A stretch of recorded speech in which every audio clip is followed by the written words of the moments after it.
This is the Mobile Tech Podcast, brought to you by worldpodcasts.com. Now here's your host, Tech Girl, Miriam Joire. Hi, and welcome to the Mobile Tech Podcast. I'm your host, Miriam Joire, and today is Wednesday, April 3rd, 2019, and my guest is Nikki Gordon-Bloomfield of Transport Evolved.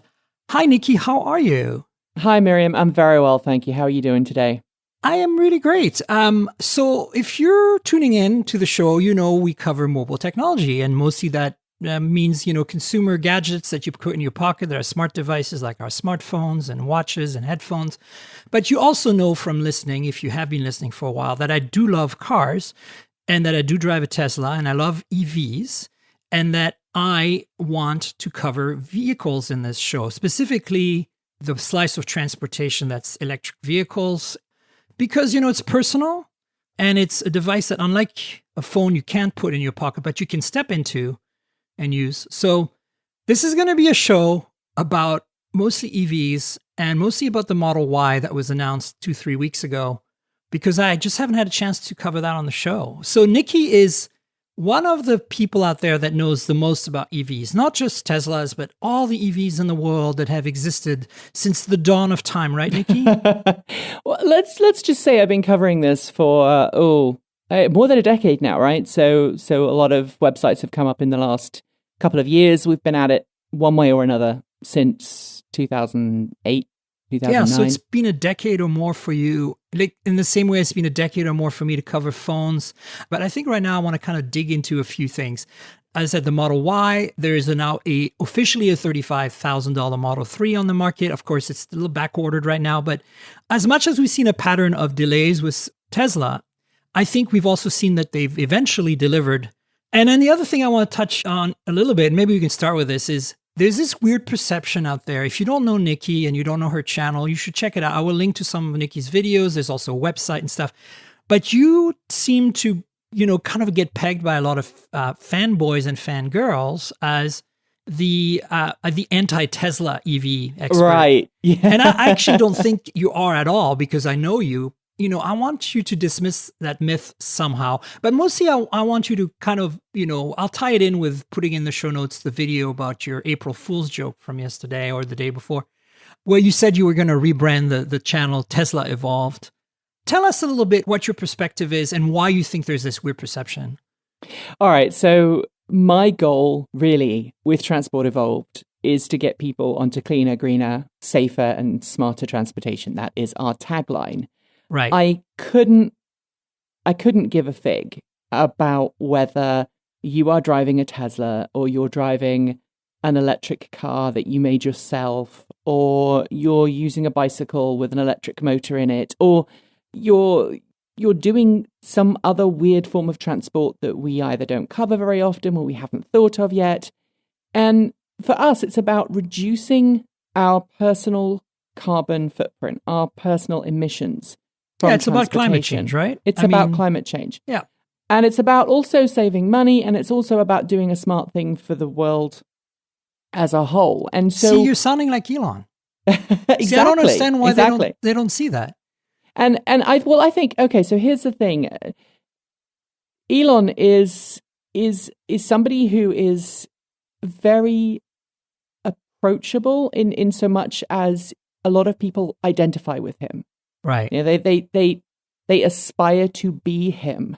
They aspire to be as clever as him, as unique as he is. There's a nerdy element I think a lot of people feel akin with. And I mean, I know I've spoken to Elon, way back in 2012. I asked Elon a question about supercapacitors, and his face lit up like a Christmas tree, and he got super nerdy. And he's the kind of guy that if you are at all nerdy about anything, you can probably see someone like Elon in your group of friends. Not necessarily be friends with Elon Musk, but you know people who have the same kind of traits that he has. And he's built this amazing company. He has, challenged what it means to drive an electric car, which is phenomenal. He has dragged the auto industry kicking and screaming along. I love but that I think part. we've I got just love it. Yeah, I do too. But I think we've got to a point now where there is where folklore and almost like this mysticism has descended around Tesla. It's the Steve Jobs thing, right? It's kind of the parallels between Tesla and Apple are staggering to me. Yeah, and look, there are definitely things that we let Tesla do collectively that we would not let other companies do. Even autopilot. Okay, so autopilot is phenomenal. It's a very fantastic system. I've used autopilot many times. But how many other companies out there would even dare to push autopilot to market without getting, the whole regulator buy-off? Elon does do things in the very, instead of ask permission, beg forgiveness way. And I think that's very Silicon Valley. And, there's a lot of cultural issues around that. As somebody who lives in Silicon Valley, a big part of my time, and who has lived there for a long time and been part of the tech industry for a long time, this is one of the biggest challenges in the culture right now of Silicon Valley and generally the culture of technology, because it kind of emanates and radiates outward from there. And that's also why we have Lyft and Uber and Airbnb, who arguably are not the most ethical companies, right? I know we're deviating, but this show is full of tangents. And right. I think the challenge is, to me, like that culture that you're describing about Tesla, ask forgiveness, not permission, is part of the reason we had this electric scooter invasion in the Bay Area, part of the reason we've had Uber and Lyft breaking rules left, right, and center. And the competition that has engendered has caused drivers in particular, to get the raw end of the deal. Because it's not uncommon for drivers to drive up from LA to come into the Bay Area for a conference week and drive for a week nonstop and live out of their car in a Walmart parking lot, We've broken something here. Like, we've not disrupted, we've actually destroyed or broken or damaged the system, right? Right. And I think so there's a lot of danger, but I also at the same time, the car industry. They right. will not change unless they're drag kicking and screaming.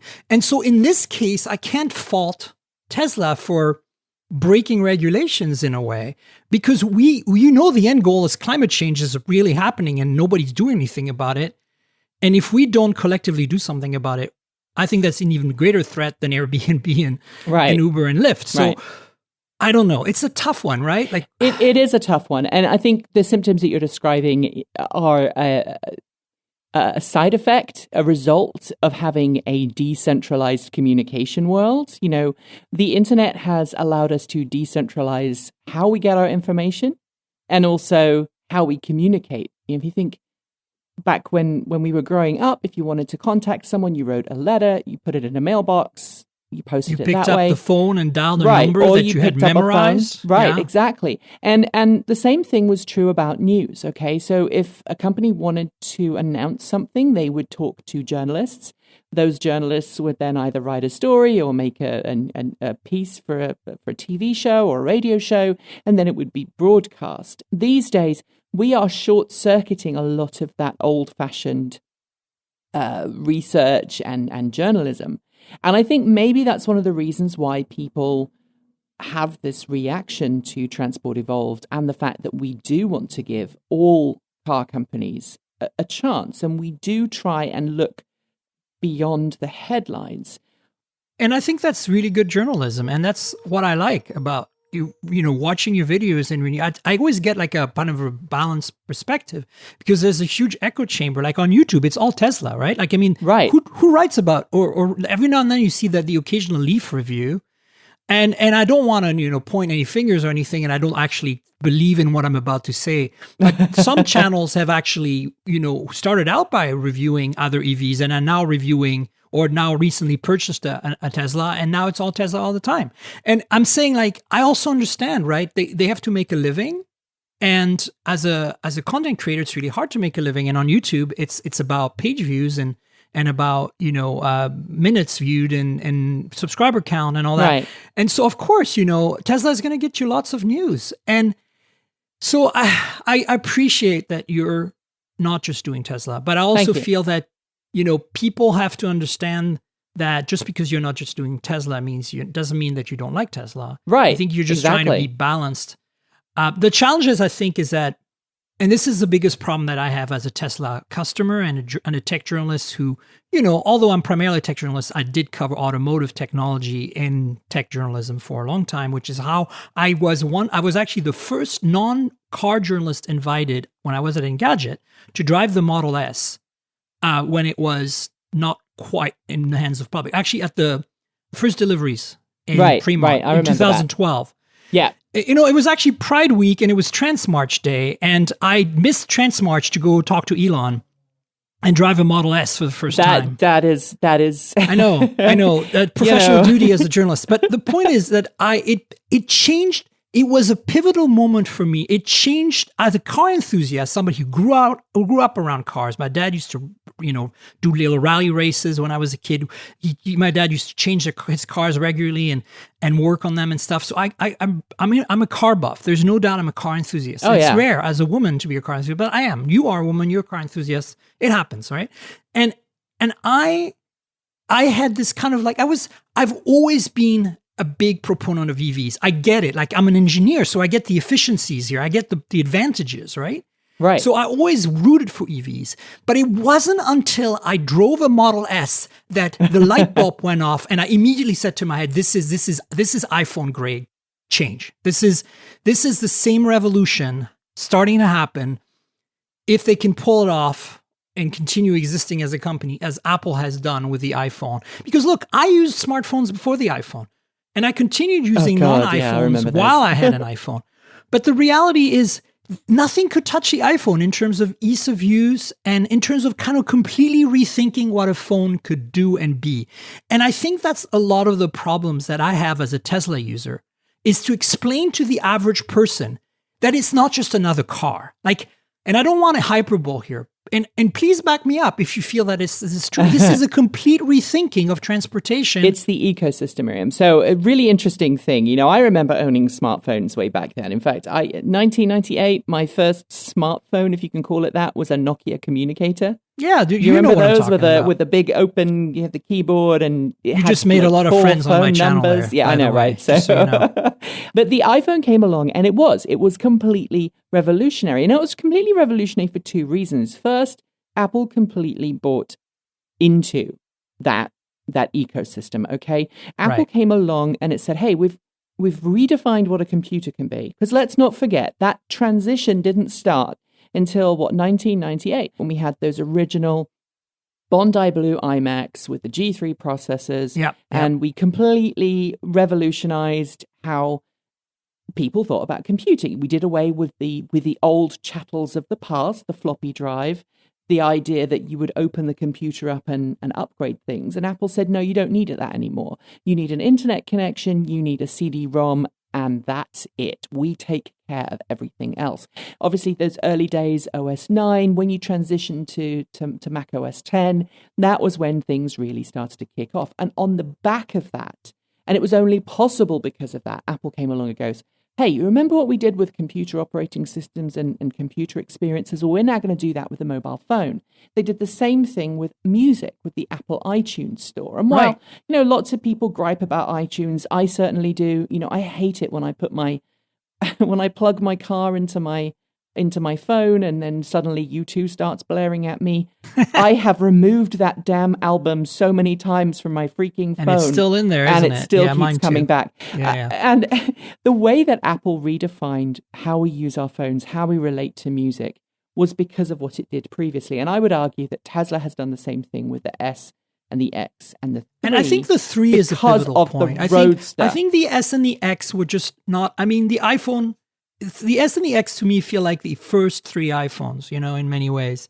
It's the iPhone 4 the democratization of the iPhone, I feel. The phone was even better, and I think arguably the Model 3 is even better.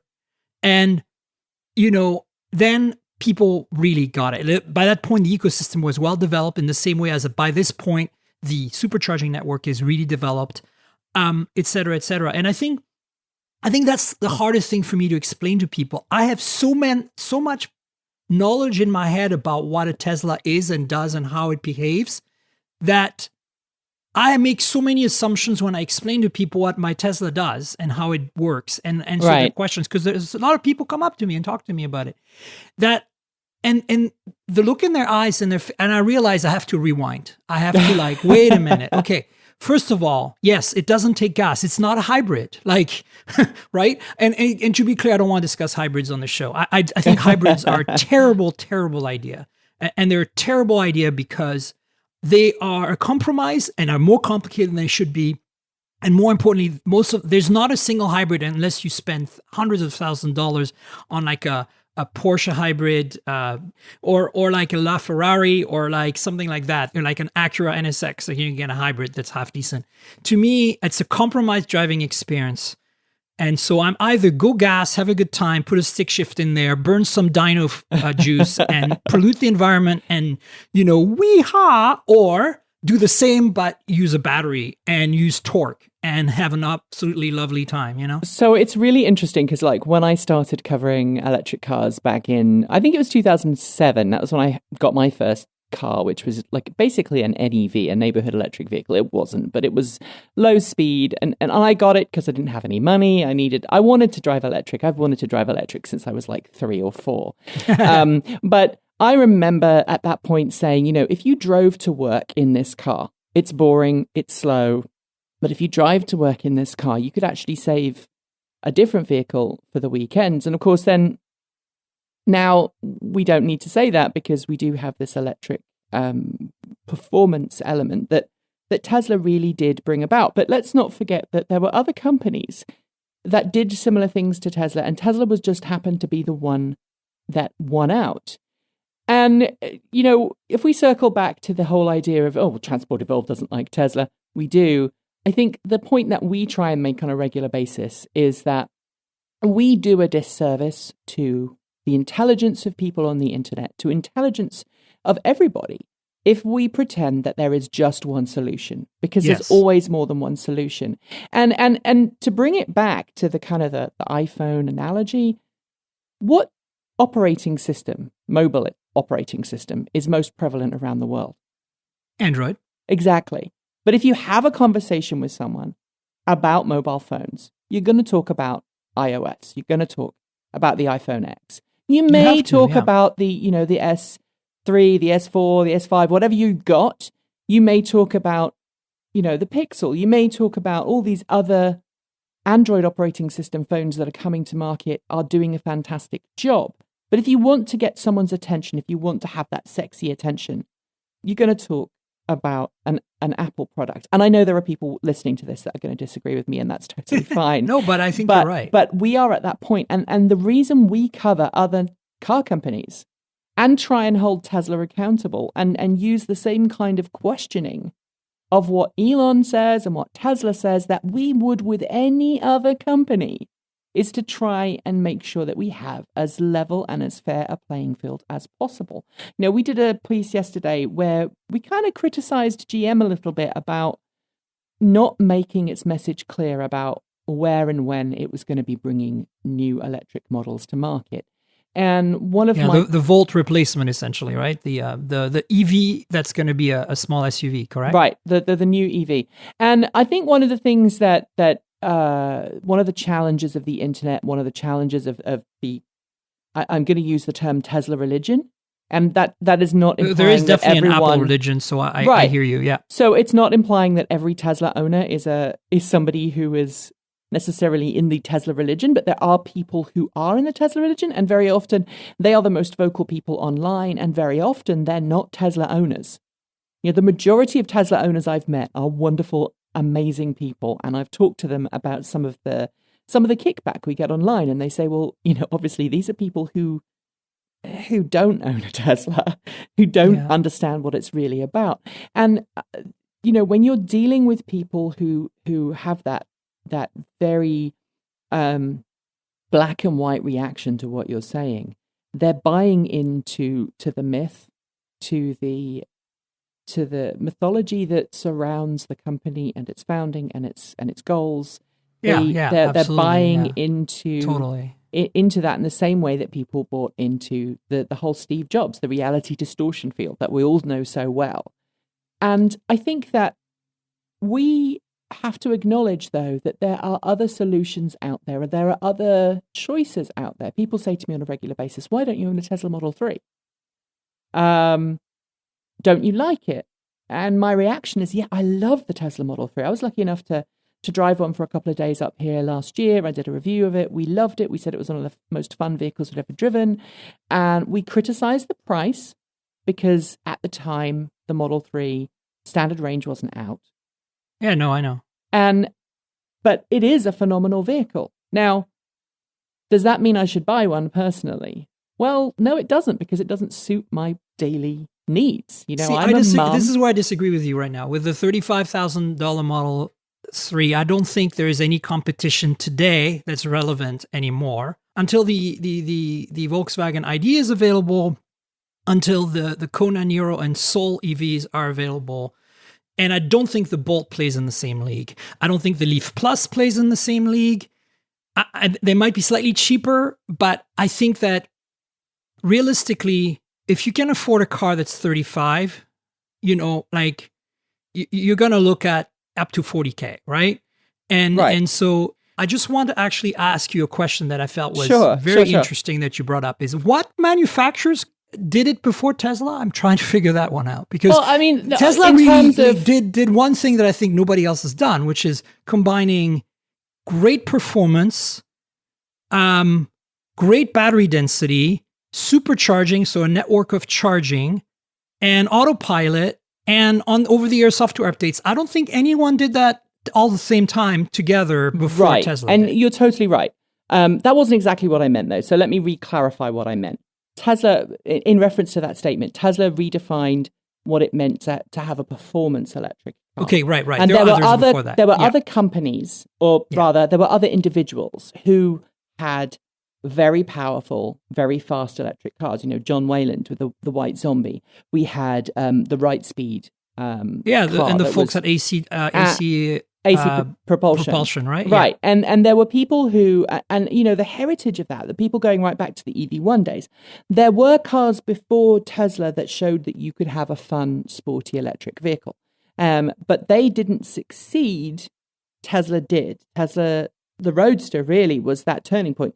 For in so much as if we go back to the Apple analogy, the Tesla Roadster is to the Model S and Model X what the iMac was to the iPhone. Price.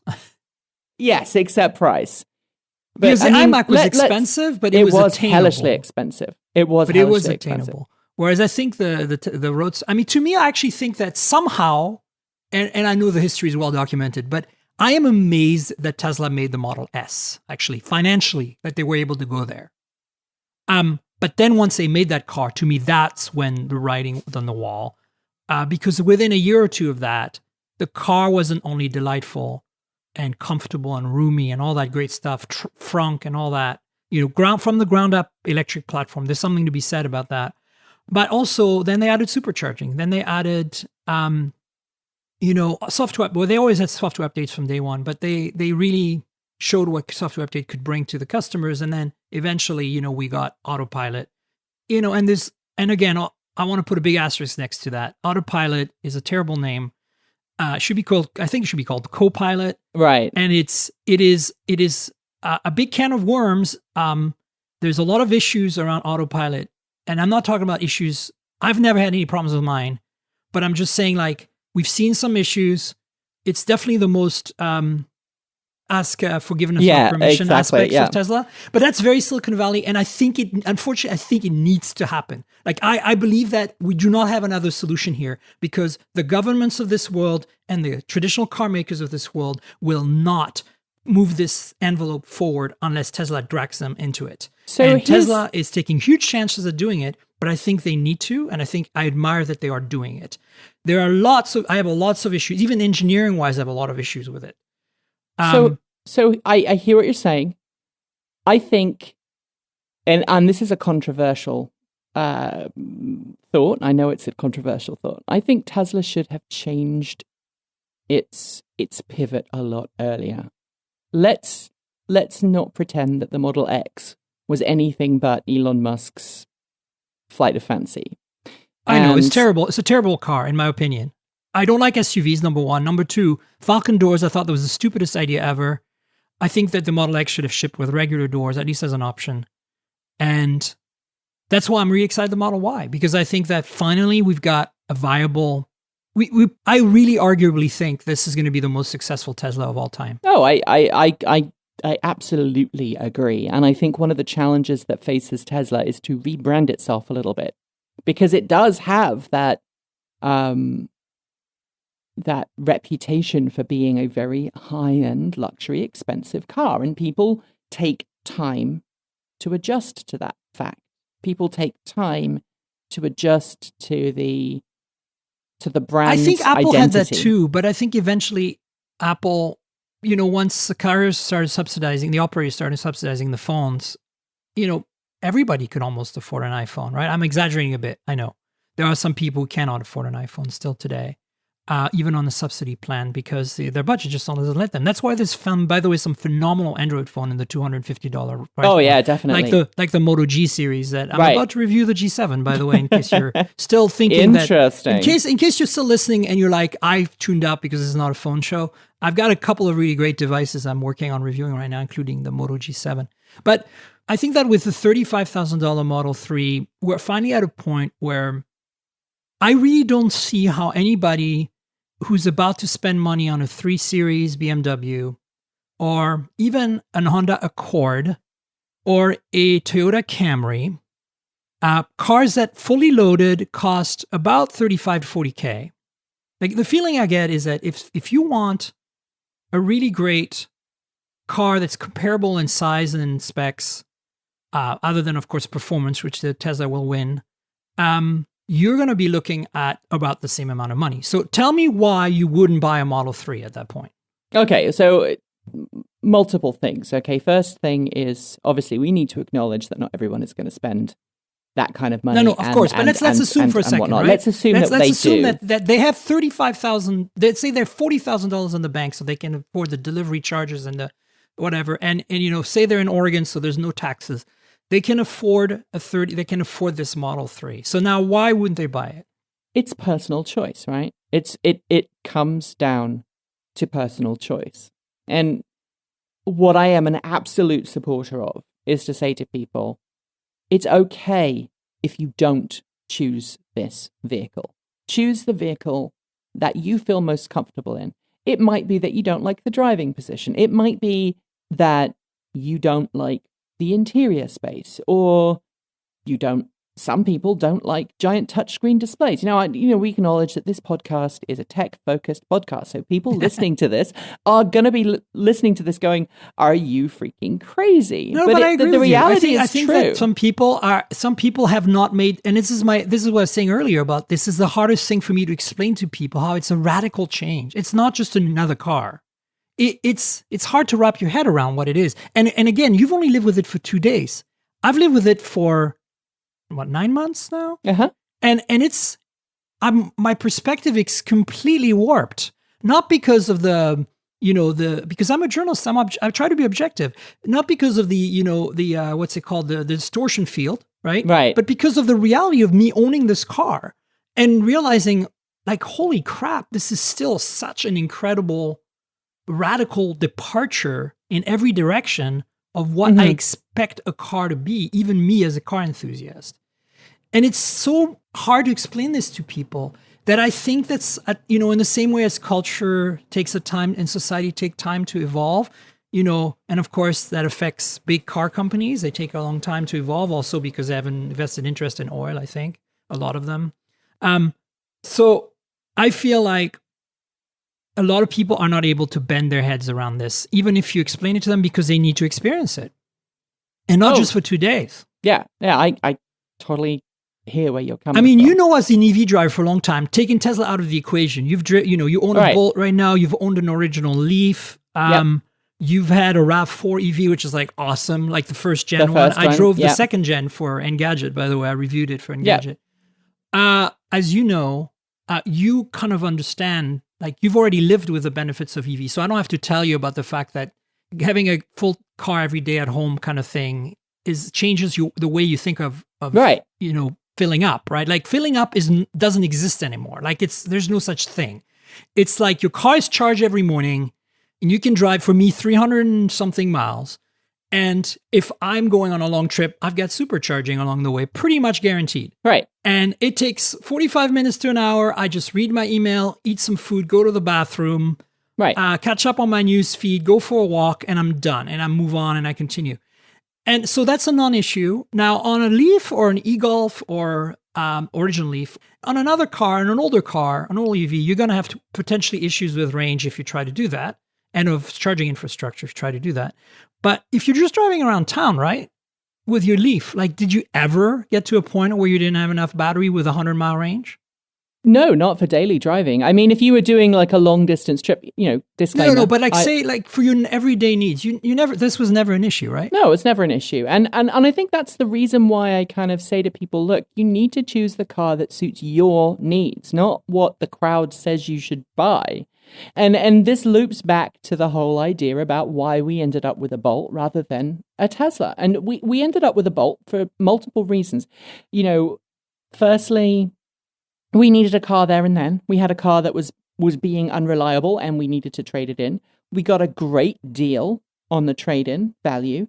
We actually bought a car that had been it had been taken off the delivery truck, and one of the delivery drivers ran it into a lamp post. Oops. Because too much torque. And so it had been repaired and we got a deal on that. And the everyday nature of that car was comforting to both of us. Yeah. I get it. We didn't want necessarily all of the high tech. We just wanted a tool. And you don't drive long distances with it. And also, you possibly couldn't afford a Model 3 back then. I mean, there's a huge price difference between what you paid for a Bolt then and what was available from Tesla then, right? Like, I'm talking about now, though. Right. I mean, and, actually, it's really funny because when I talk to people about the Bolt, they go, well, you don't drive that long distances, right? And I go, well, actually, I've driven to Reno, Nevada. I've driven to Las Vegas. I've driven to California a couple of times. I've driven to Seattle. Do you have DC charging on yours? Yeah, of course. Anybody who buys an electric car intending to do long distance trips, it's all the way down the West Coast, all the way down I-5. Okay, it's good to know. I didn't know they had DC chargers everywhere. I was able to get to Vegas from Portland with a car full of camera gear and two of my colleagues in 2 days. And we could have done it in one, just like we would have done it in a gas car in one, but like gas car in one, it would have been 16 hours. And in the Bolt, this is probably the same as it would have been in a Model 3 or a Model S. It was a bit longer. And so we were like, you know what, we're going to split this up. Yeah, we're going to take our time. And we saved a butt ton of money on airplane tickets and fuel that we would have to have done it any other way. But, for me, if the Model Y had been around when the Bolt came out, then we might have been having a different conversation right now. However, there are elements about the Tesla ecosystem that I do not like. Okay. And there are things that I think Tesla desperately needs to focus on, and Elon Musk has acknowledged this. Number one, repair and after-sales service. Absolutely. Well, after-sales service has been impeccable for me, so I have zero complaints. Right. I really have zero complaints. I've dealt with San Francisco and Portland service centers, and it's been an absolute delightful experience. Right. Every time. Right. So I think that's remedied. I think the issue is repairs and availability of parts for repairs, although I hear that's changing extremely rapidly. Right. When my car's rear quarter window was broken in San Francisco, even though I had nothing in the car because they wanted to see what was in the trunk, and I didn't have my rear seats down, which now I always leave down when I'm in San Francisco, and because I had an Oregon plate on, I was able to get this repaired within 6 hours. That's incredible. And that's how it should be for everybody. And I'll acknowledge that not everybody does that. I think we're there. This was in December. I think we're there.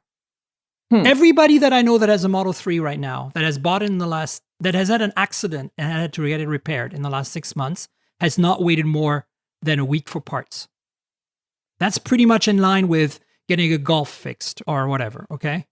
We have to hope that that's true all over the world. I have heard anecdotes from people in other countries, like the UK, for example, Not so much with Model 3, but with, obviously, because it's not available over there, but people with Model S are saying, we are still waiting for parts. Things are still taking longer than they should. I think you're absolutely right. I'm not going to deny that this is, I'm sort of saying it's changing, and it's changing rapidly. And it's only really changing for the Model 3, I think. And it's only really noticeable in the big urban centers in the US at this point, possibly only on the West Coast. Oh, that's cool. That's good. That's good to know.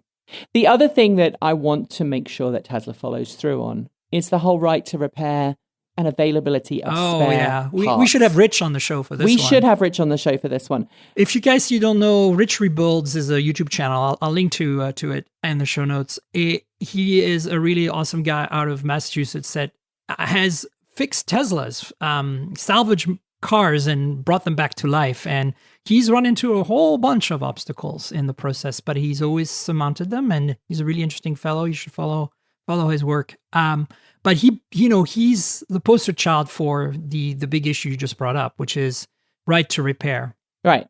And I think this is not just a Tesla problem. This is becoming a problem with other automakers. I think this is an auto industry, and I would say it's a consumer electronics problem. Right. I mean, we're seeing it with Apple. I mean, I don't know if you watch Louis Rossmann occasionally. Yeah, no, I do. He has been saying that Apple's latest MacBooks don't have any repairability in them because of the way that they're all paired up and set up. Yeah. And I think as a world, as a society, we do need to be pushing companies towards making their products sustainable, which is counterintuitive from a business point of view, because a business, you want people to buy a car every year. But from a longevity point of view, that is something we need to address. And I think that's something I'm going to be very interested to see how Tesla reacts to and addresses that issue moving forward. Because I agree. Where Tesla really could hit a home run is by getting the repairability and the right to repair set up. I think it's going to happen. I think the pendulum, once they have enough cars out there, the momentum will kind of drag them into it. I think Elon's aware. I think that Rich has kind of been the poster child for this, and I think it's going to happen. I think the pendulum has to swing back a little bit, but it's a pendulum. And I think that, I hate to say this, but I want to blame, somewhat Apple, but also I want to blame the German car makers. They're the ones who started this in the high-end luxury area where, you can't install a new headlight unless you get it, the serial number into the computer and stuff. Like, this is ridiculous stuff. And, it's you're right. It's not consumer friendly, and especially on a $35,000 car, right? Right.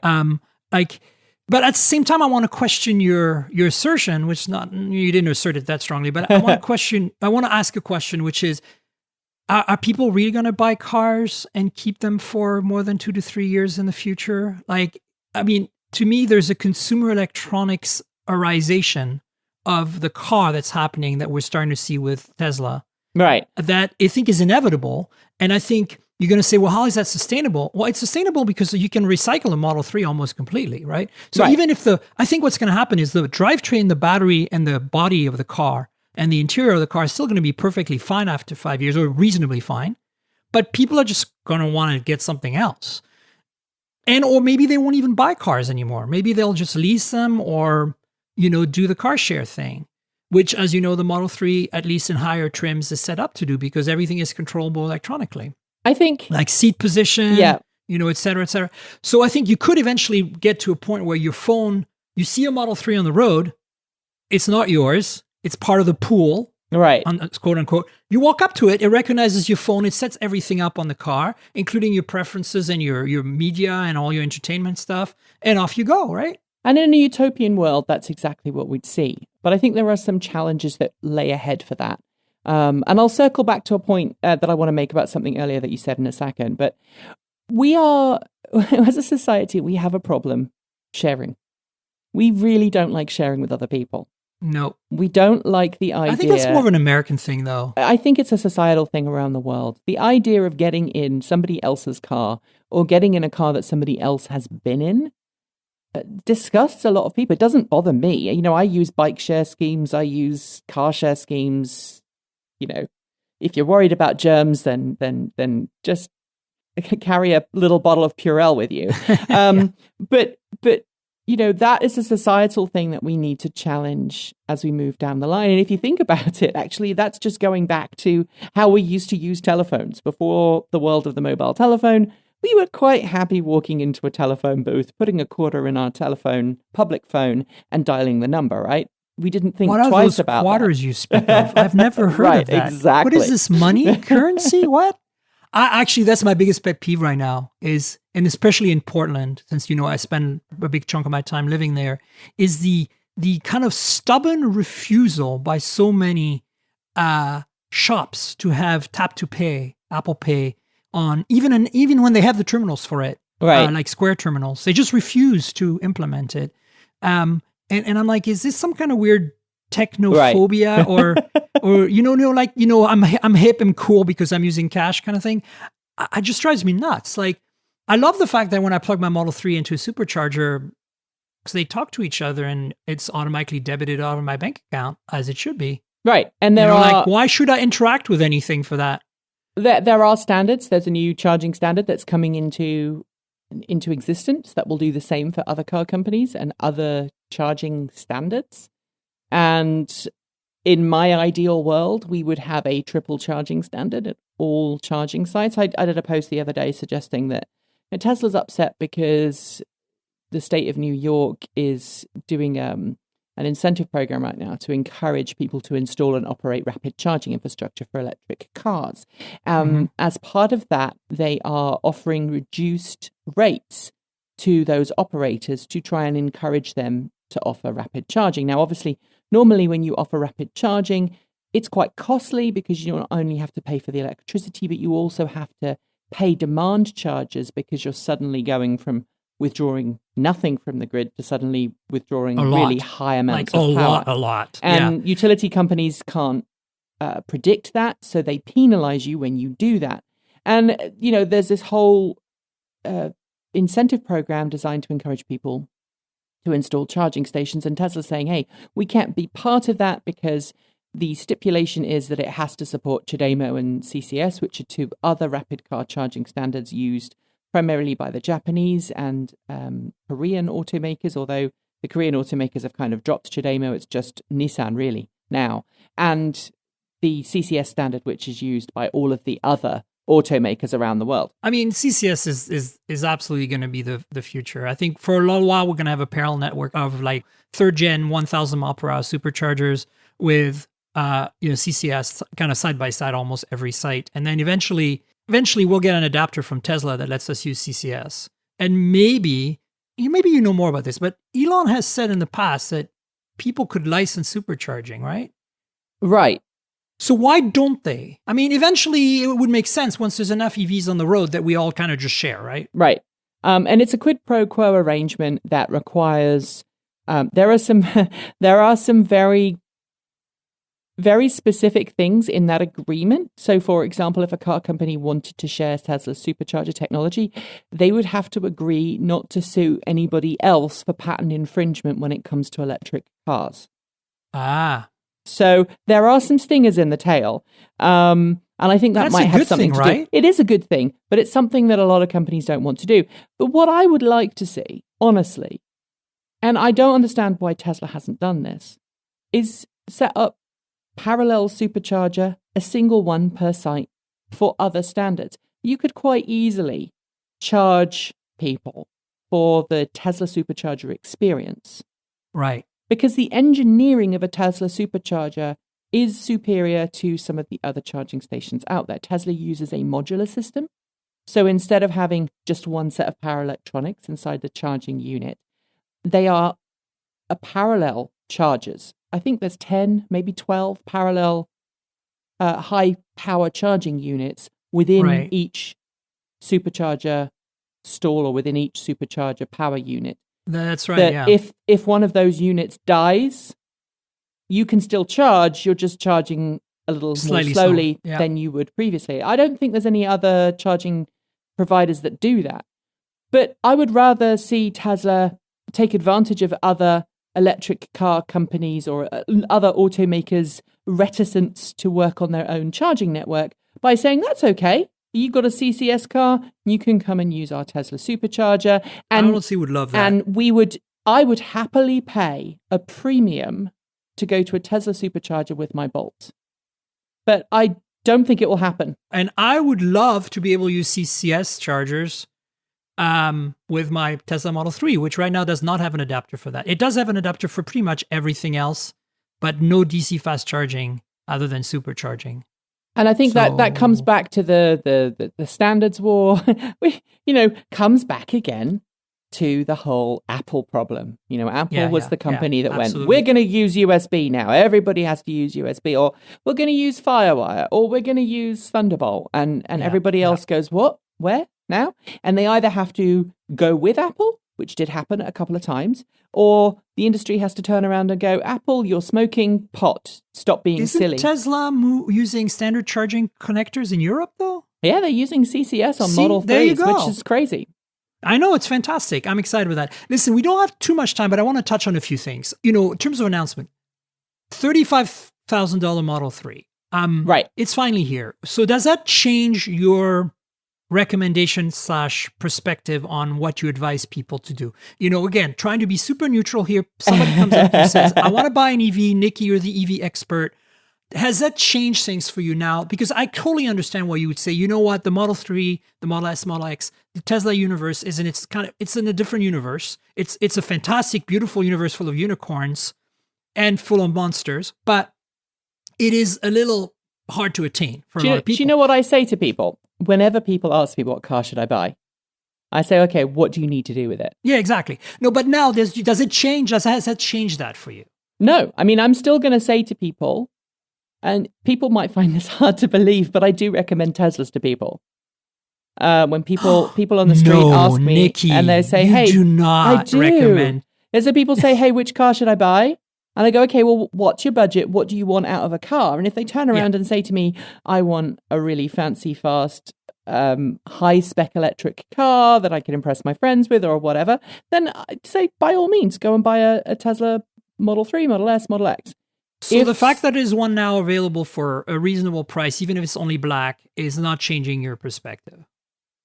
I think my perspective has always been, and I hope it always will be, is to pick the car that you most want. And when I review a car, I try and go with that same approach, which is, what is this car trying to do? My job when I review a car is to go, okay, what is this car trying to offer? What does it offer, and has it succeeded or has it failed? Now, I can give you examples of cars that have failed to deliver that. I think that the second generation 40 kilowatt hour Nissan Leaf. Non-Plus, regular? The regular one. I haven't driven the Plus yet. I was supposed to have that next week, but I'm going to be in India, so that's not going to happen. The regular Nissan Leaf, 40 kilowatt hour, the high-end version of that, which is pushing 40 grand, is a complete waste of your time. Yep. If you are looking for a high-end luxury electric car, you're not going to buy that. You're going to go for a Model 3. But if you are looking for a car that is basic, just does exactly what it says on the tin, is unassuming, doesn't have, crazy performance, you get to work and home on it, and you maybe want to go and see Granny in the next city at the weekends, you might go with the S. So I maintain that if you're looking at the Nissan Leaf, the Nissan Leaf S is the best Leaf right now. Okay. Because it's more affordable and it's pared down on the features. Now, the same could be said for the Model 3, the entry-level Model 3. It is a very stripped down car, and for a lot of people that will be what they want. But we also have to acknowledge what I've said time and time again, which is not everybody likes sedans. And that's unfortunate. I'm on board. I'm a European who grew up there in a hatchback, and that was my biggest sticking point. There's two sticking points I had with the Model 3 when I ordered mine. No hatch and no sunroof that opens. Oh, yeah. Right? But I've gotten over that. And frankly, let's actually move to the Model Y now, because you bring a good point. And you also said earlier that you're very excited that you would have considered the Model Y instead of the Model 3. So I think it has to do with the hatch. Yeah. But let's talk about that for a second, because honestly, here's my thing. I have felt, so now that I've had the Model 3 for 9 months, there's nothing I haven't been able to put in there, honestly. Like, I know, short of a washing machine, which I did carry in my Golf once. Right. I had a Golf R for a while. And I put a dishwasher in the back of that car. I could not do that with my Model 3, granted. But I feel that I'm not convinced that this is as big of an issue because the trunk is massive in my Model 3. Like the stuff I managed to put in there, and even if you put the seats down, you could put long object. I'm really impressed. I mean, I'm not a sedan person, but I have to say, like, this has been the least concerning issue, sticking point that I had. Right. And of course, honestly, I still am more pissed off about not having a sunroof that opens. If I have to be pissed off about something. But here's the thing to me about the Model Y. You know, we can dig into it a little more, and I want you to but I want you to do it. For me, I'm super excited about the Model Y because it's a hatch, but I'm also not excited because it's higher up. I don't want to sit higher. I do not want to sit higher. I want like a Golf. I want the Volkswagen ID if it gives me a supercharging network and it gives me this great software experience and autopilot. You know what I'm saying? Like, This is what I've been telling people. People think, I'm a Tesla fangirl, and I'm not. Like, I am just annoyed that the mainstream car makers, the Volkswagens and others of the world, and especially because I've got a slightly better budget, that the Audis of the world and maybe even the Porsches of the world haven't delivered yet something that exists that I can buy in a store that is as good as a Tesla. Right. And they've been talking about it for years, but I feel that they're screwing us around. Like, where is that product? I know you can make it. I think that they are coming. And I think that, the legacy automaker issue is very complex, and we can touch base on that. And very real. But we can touch base on that, which is essentially for a company to pivot. And I'm not making an excuse, I'm stating a fact. For a company to pivot from one mode of operation to another is incredibly difficult. And in some ways, it is easier for a car company to start from scratch and offer a particular product from the get-go. There are a couple of companies out there that I believe will absolutely reinvent themselves as electric car companies. I think Volkswagen is. Volkswagen has, and it will and do. The Volkswagen Group in general. I think Audi, Porsche, everyone. Look, Volkswagen has rebranded itself multiple times in its history, okay? We're talking about a car company that once had the backing of Adolf Hitler. I know, right? Okay, and this is a car company... We're talking about a car company that gave us Dieselgate and is paying for it by making a fantastic CCS charging network. Yeah. Although their payment system is, and their UI and the actual tech it's still is terrible, fantastic because nobody else is doing anything except Tesla. You know what I'm saying? Yeah. This is the thing. I cannot recommend an EV that you cannot take away on a trip on the weekend. And that's why I have a big problem with the Leaf and others, is because there's no charging infrastructure or very little. You made it work with your Bolt because it has a long range on driving down I-5, which is a bit of an exception. But I can drive my Tesla like many, many more places that I think you can drive your Bolt still because of supercharging. And I feel like, to me, this is the thing. If you're going to make an EV, you cannot make an EV that's used just for commuting. The concept of the car in American culture is escape. Right. If you don't have buy that, that. if you're not supporting that, you're not doing it right. I buy that. Intellectually, you can convince people that, yes, they don't need to do anything more than commute with their EV, but I think that's shortchanging their experience. But, and this is the big problem, right? And this is one of the sticking problems that I have with the industry in general, and it's something that I think Tesla should have done a long, long time ago, and I'm still waiting for Tesla to do it. I want cars that everybody can get into and that everybody can realistically afford. And we're sitting here on a tech podcast talking about cars that are beyond the reach of a large proportion of the population. Absolutely. We are on the West Coast. Absolutely. We are living in a very different world to somebody who's living in other countries, people who are living in the flyover states, if you want to call it flyover country. And until we have a point where people feel that they can associate with a brand in those places that gives them what they want, we're not going to see a complete and total transition. I think No. some companies, I think Volkswagen has the potential to do that because it has the manufacturing capacity and the money. Let's not forget Porsche, which is owned by Volkswagen AG, is the most profitable brand per In the vehicle world. sold. Yeah. The markup on a Porsche is insane. And even Porsche is going around saying, we're going to have to make cuts in order to bring the Taycan to market because we just can't make it financially happen. And we need to see those economies of scale come down with batteries. And I think that's, to me, it's the Volkswagen ID is going to be the next iPhone. Right. And I really believe that.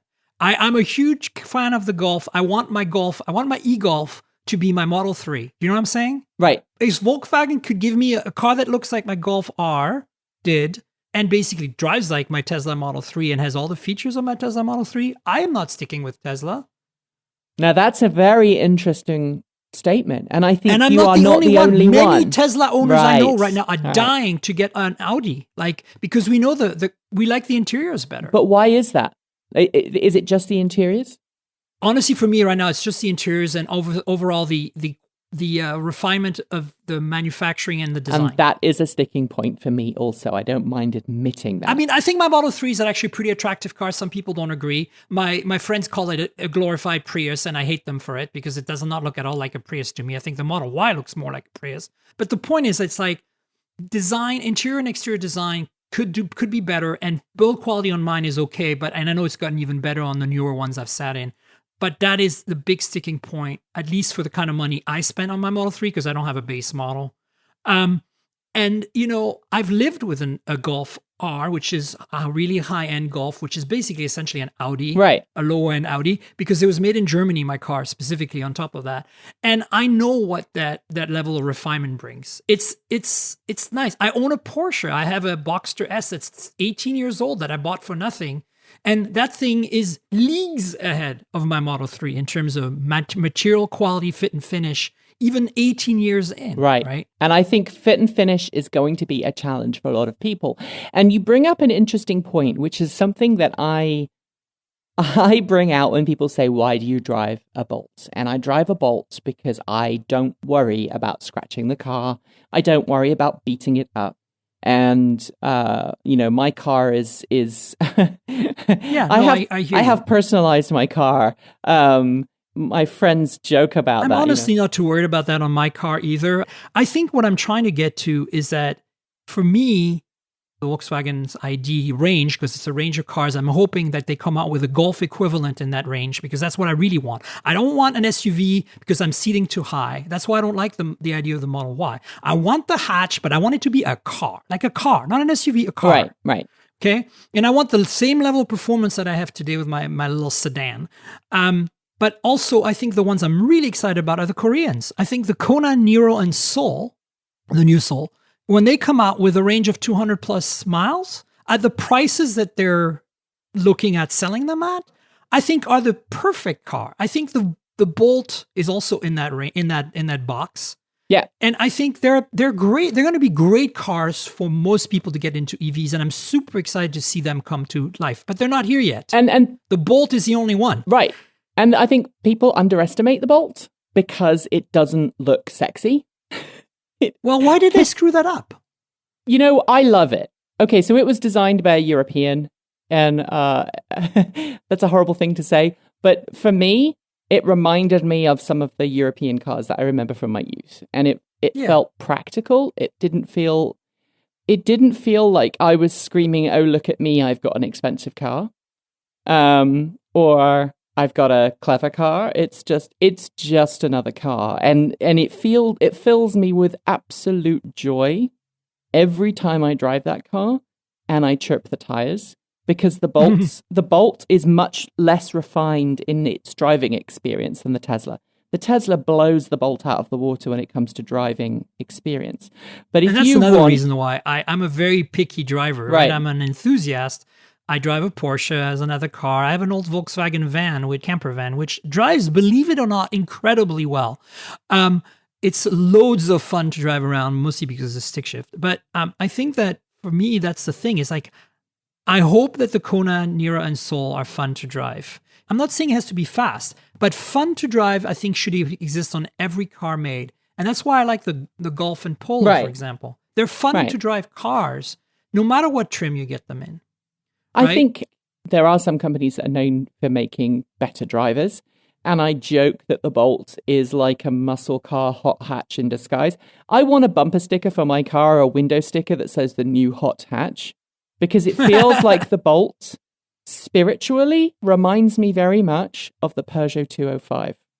I've only driven it for a day, so you're a lot more experienced in it than me. I like that it's fast enough, but I feel that the suspension is a little too floaty for me. It's also the high seating position. Like, as I was driving it spiritedly through the mountains, way more spiritedly than most people drive a Bolt, to be fair, it could keep up, which was great. I was like, this car is doing it. But you know what? As was happening to me, I was getting seasick driving the car myself. Now, that never happens in my Porsche or my Model 3 when I pull them all the way to the max. And I was like, seriously, I don't want to be sick right now. I'm having a great time. That's interesting because I've never felt that. But I do tend to drive with the regenerative paddle switched on all the time. I hold on to that paddle that's on the back of the steering wheel, which means that when I lift off the throttle... I had it on the brake mode or the low gear, whatever you want to call it. That's the only way to drive it. It really is the only way to drive it.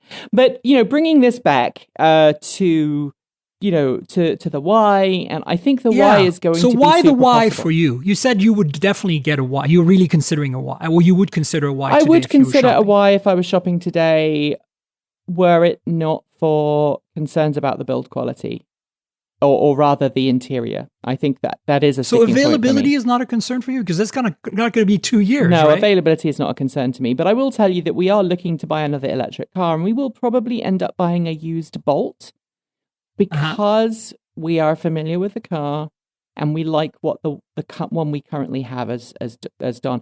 I cannot recommend a Nissan to anybody, used, certainly. I can't recommend people buy a Nissan unless they're like, I just need to get to and from work. In which case, you can buy a used Nissan, but be aware of that battery degradation problem. The fact that it's not cooled or heated, is I cannot believe that they still haven't fixed this problem. Right. Because we've been saying this since the first Leaf. It's been how many years now? A decade? Right. And when I went to the Nissan launch of the second-gen Leaf in Japan, and I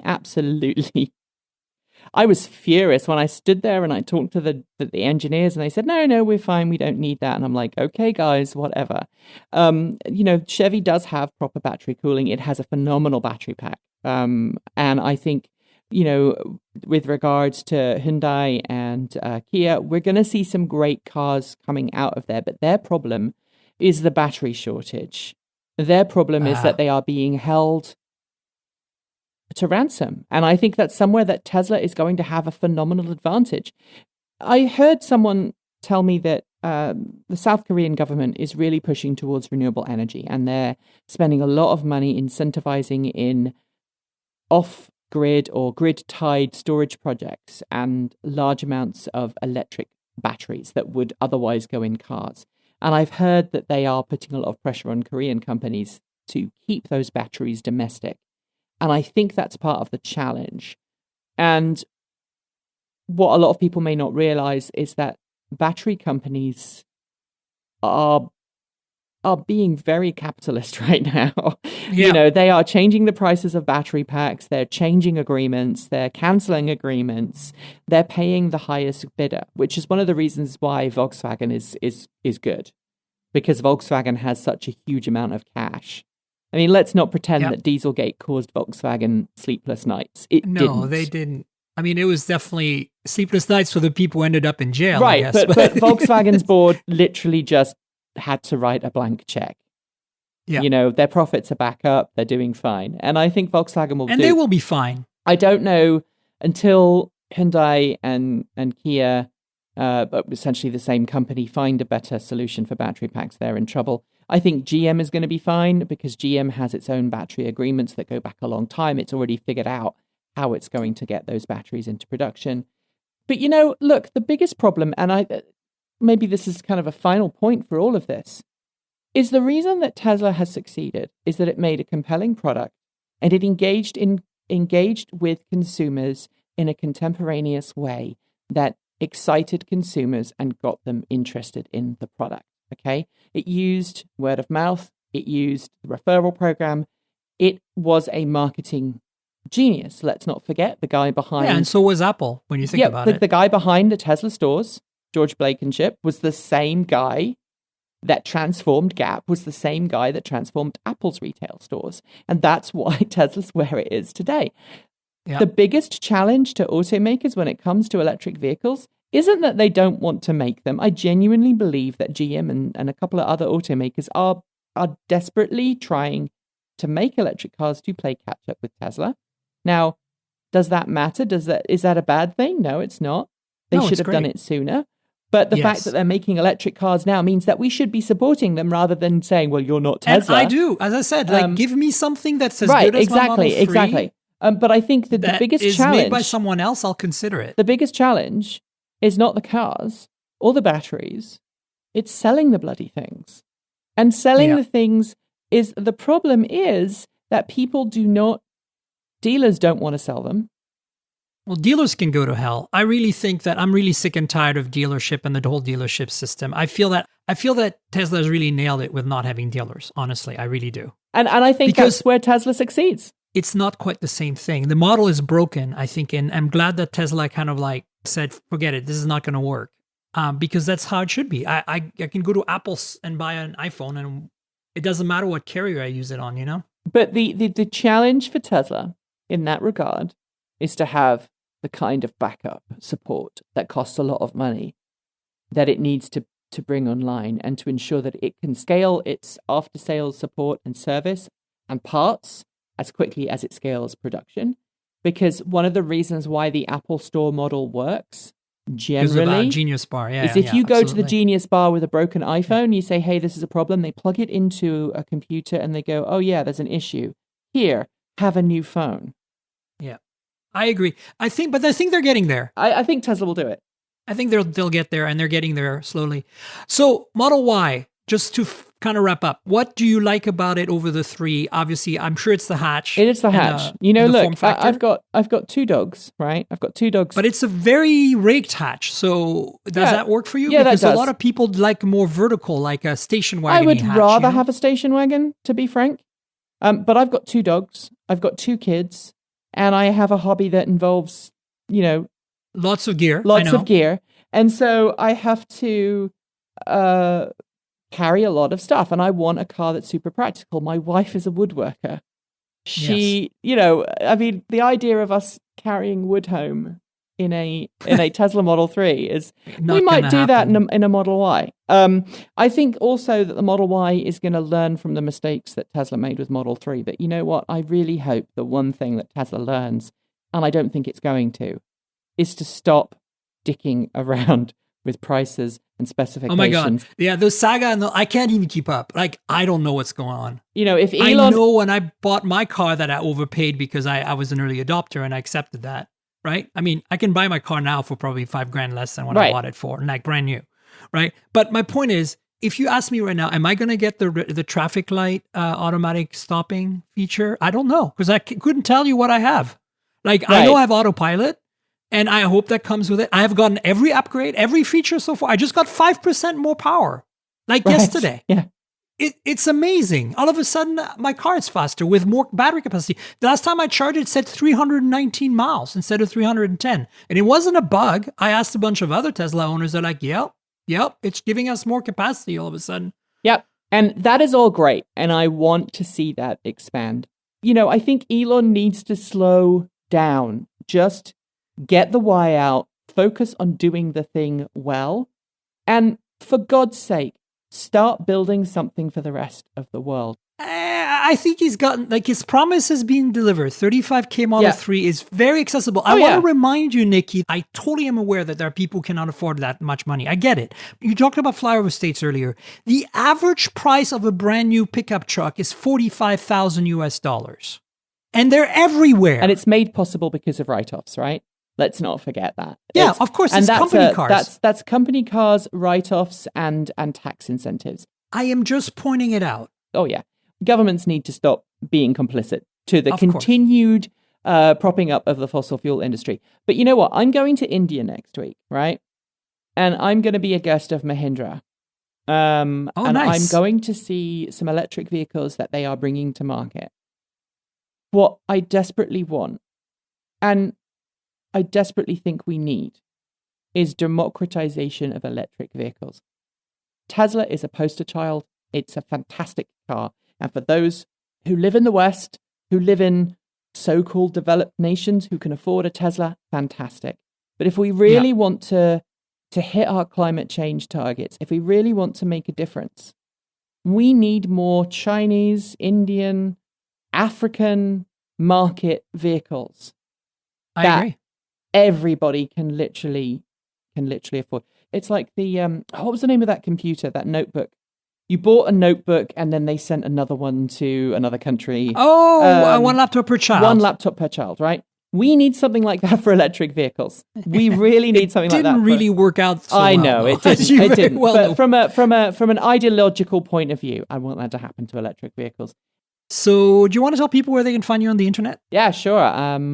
Best place probably is youtube.com/transportevolved or transportevolved.com. Any Twitter or Instagram handle you want to share? You can find me on A Minor Journey on Twitter. I should probably warn everybody that that's my personal Twitter handle, Transport Evolve on Twitter for the official Transport Evolved channel. We've got several people who have access to that. Great. Well, you folks know where to find me on the internet. I'm at Tanker on Twitter. That's TNKGRL. I'm also that on Instagram. That's where I would follow updates on the podcast and some beautiful photos of phones and cars and things. And then, of course, the YouTube channel is youtube.com/Miriam Joire. My full name spelled out, Miriam with a Y. You can see the full name on my Twitter if you go there. And that's where you'll find some complimentary content to the podcast, videos, hands-ons, unboxing, that kind of things. And I've got a couple of Tesla videos in there that I made. So check that out. And then, of course, the podcast is at mobiletechpodcast.com. That's mobiletechpodcast.com. We're on everything: Apple Podcasts, Google Podcasts, Pocket Casts, Overcast, TuneIn Radio, a bunch of other places.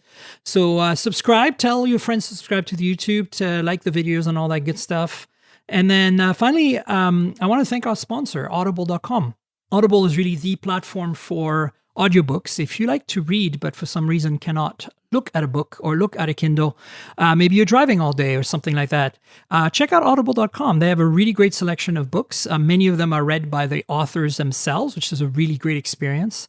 And if you want to support the podcast, in the show notes, there is going to be a link to a deal where you get 30-day free trial. And if you click through that link, you will support the podcast as well.